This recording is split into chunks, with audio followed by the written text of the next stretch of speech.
Assalamualaikum warahmatullahi wabarakatuh. Bismillahirrahmanirrahim. Sebelumnya telah diperlihatkan biodata saya. Nama saya sendiri ialah Fauzan Abdurrahman.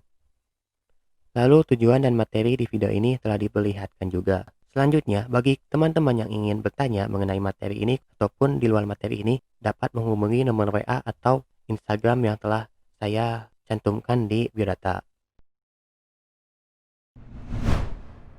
Pertama-tama, klik layout, klik size, lalu pilih A4 atau legal. Yang kedua, mengatur margin. Margin ini hal yang sangat penting sekali dalam membuat makalah laporan.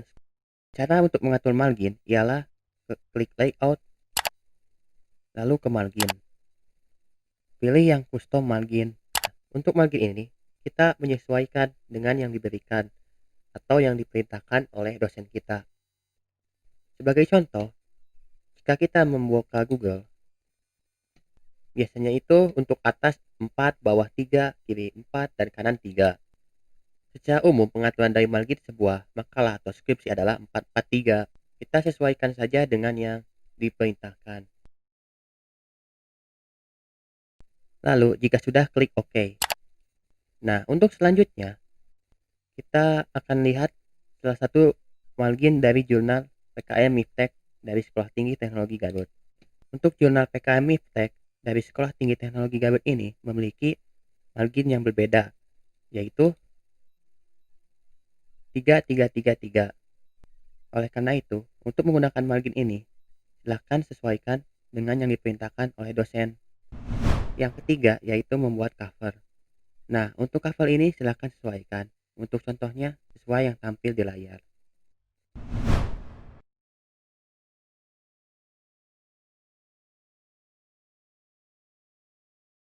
Nah, yang keempat ialah mengatur styles heading. Fungsi dari mengatur heading ini agar kita dapat mudah saat melakukan pembuatan daftar isi otomatis. Nah, selain hal itu juga, styles ini dapat mempermudah kita dalam menentukan format teks yang kita butuhkan atau yang kita inginkan. Oke, kita langsung saja. Pertama-tama klik Home, Styles, lalu ke heading 1, klik kanan, Modif,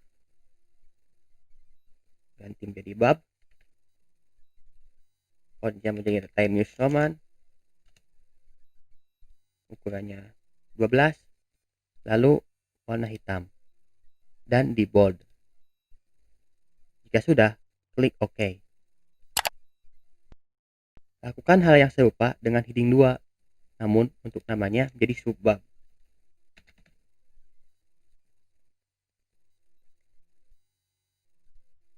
Untuk subbab ini tidak di bold. Klik OK. Perbedaan yang mendasar dari styles ini ialah ketika kita ingin melakukan pengeditan dalam teks, kita tidak perlu melakukan hal yang serupa lagi. Sebagai contoh, ketika kita ingin mengedit 3 kalimat ini, kita harus menggantinya ke Times New Roman, lalu size-nya, lalu bold. Namun, dengan style ini kita hanya perlu memblok, lalu klik bab. Lalu selanjutnya, lakukan hal yang serupa.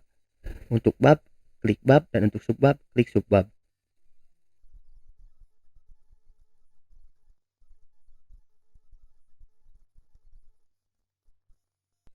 Lalu, untuk mengecek apakah benar atau tidak dalam penggunaan heading kita dapat melihatnya di View, lalu klik Navigation Pane. Nah, di sini akan terlihat bahwa yang terdapat di sini nanti akan otomatis menjadi daftar isi. Yang kelima ialah Page Setup. Page Setup ini berfungsi untuk membantu kita dalam membuat penomoran halaman. Sebagai contoh, untuk halaman cover itu tidak menggunakan nomor, lalu untuk daftar isi, kata pengantar, itu menggunakan Romawi, lalu untuk bab 1, bab 2, dan bab 3, itu menggunakan angka, lalu daftar pustaka menggunakan Romawi kembali. Oke, sekarang kita langsung saja. Pertama-tama klik layout, Lalu arahkan mouse di depan kata pengantar dan jangan lupa diklik. Lalu klik break. Lalu klik next page. Untuk mengecek apakah sudah benar atau belum yang kita lakukan, maka pertama-tama klik home. Lalu klik simbol show atau hide ini. Jika sudah berhasil, maka akan terdapat tulisan session break next page. Alasan menggunakan next page ialah karena next page ini dapat membuat session selanjutnya. Dengan ini dapat membuat penomoran yang berbeda. Setelah tadi kita next page, kata pengantar ini terlihat seperti ke enter. Oleh karena itu kita harus mengembalikannya dengan cara klik backspace di depan kata pengantarnya. Hati-hati jangan sampai terhapus teks di atasnya dan next page-nya. Lalu, agar terlihat rapih kembali, maka kita harus menyembunyikan lagi simbol hitam ini atau biasanya disebut simbol paragraf. Lalu, kata pengantar dan daftar isi itu sama menggunakan Romawi. Oleh karena itu, kita tidak perlu menggunakan next page, melainkan menggunakan big page saja.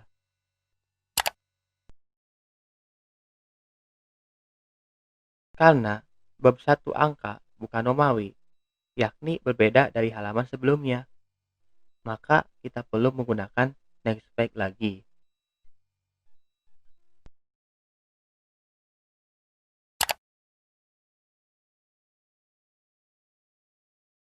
Lalu, bab 2 dan bab 3 menggunakan the big page, karena tipe penomorannya sama seperti halaman sebelumnya.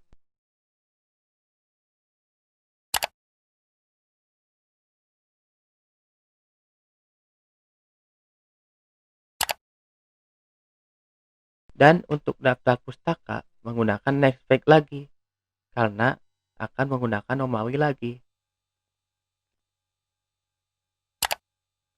Pada dasarnya, kita menggunakan next page ketika kita ingin mengganti penomoran dari angka ke Romawi atau sebaliknya.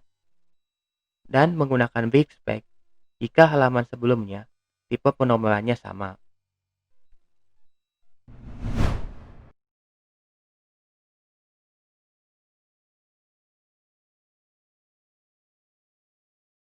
Keenam, penomoran halaman. Untuk melakukan penomoran ini, cara mudahnya klik bagian bawah sini. Lalu tampil footer untuk di bawah dan untuk yang di atas namanya header. Untuk melakukan penomoran ini, pertama-tama klik page number, bottom of page, play number 3, atau pilih sesuka kita. Agar di halaman pertama tidak terdapat nomor, maka klik different first page, atau halaman pertama berbeda. Setelah itu ke bawah, halaman kata pengantar Romawi I sudah betul, halaman daftar isi Romawi II sudah betul. Lalu untuk bab 1 ini belum tepat, masih I, seharusnya 1. Cara mengubahnya yaitu klik 2 kali, klik page number, klik format page number, klik number format, lalu pilih angka, lalu start at 1 atau 1, klik OK. Lalu kita lihat sudah betul belum. Untuk bab 1 nomor halamannya 1, untuk bab 2 nomor halamannya 2, untuk bab 3 nomor halamannya 3.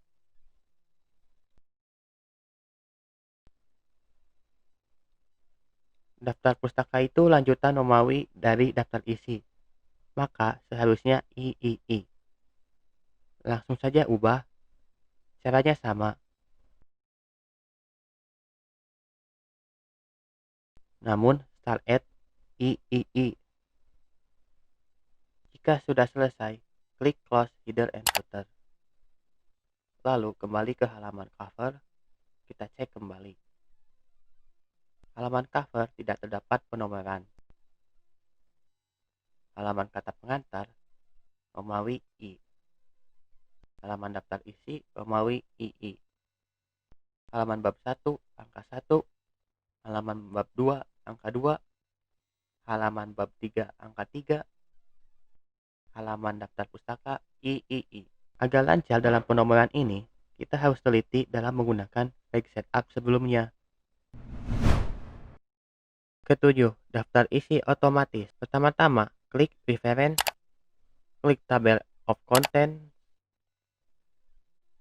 klik custom table of content, klik option. Di sini kita menggunakan heading 1 bab, heading 2 subbab. Maka untuk heading 3 hapus saja. Lalu lihat centang di heading 3 menghilang. Jika sudah, klik OK. Klik OK lagi.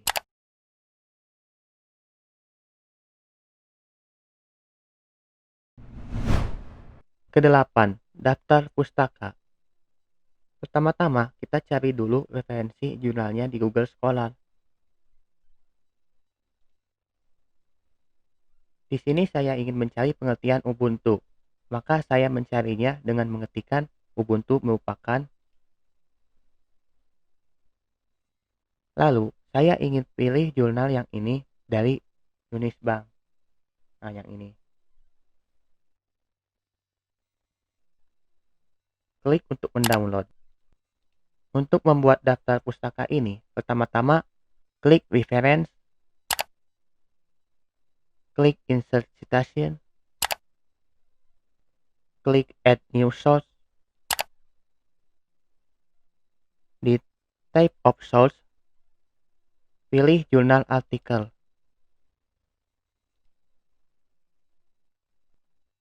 Lalu, untuk mencari sumber jurnalnya, terdapat dua cara. Cara pertama, buka jurnal yang sebelumnya sudah di-download.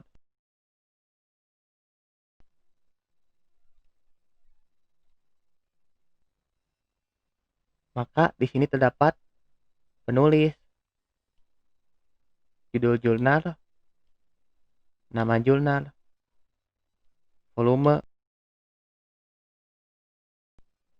tahun terbit, dan halaman. Cara kedua, buka Google Scholar lagi. Klik kutip, maka terdapat sumber lengkapnya. Sekarang kita masukkan saja. Di sini saya akan menggunakan cara pertama.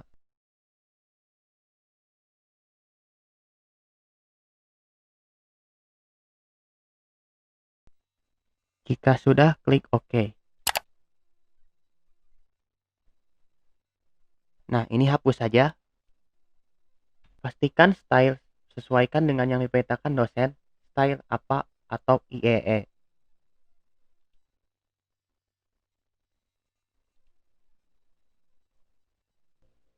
Lalu, untuk memunculkannya, klik bibliografi, klik reference.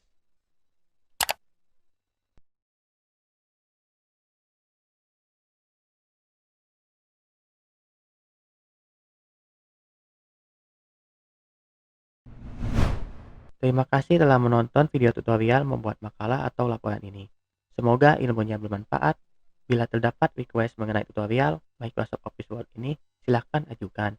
Contoh, membuat ukuran dari inci menjadi meter, menghilangkan garis-garis merah yang selalu muncul, ataupun permasalahan yang terdapat selama mengikuti tutorial ini. Semisal tidak muncul saat melakukan penomoran atau hal yang lainnya. Insya Allah solusinya akan dibuatkan video agar jika suatu hari lupa, dapat dibuka kembali videonya. Cukup sekian, billahi taufik wal hidayah. Wassalamualaikum warahmatullahi wabarakatuh.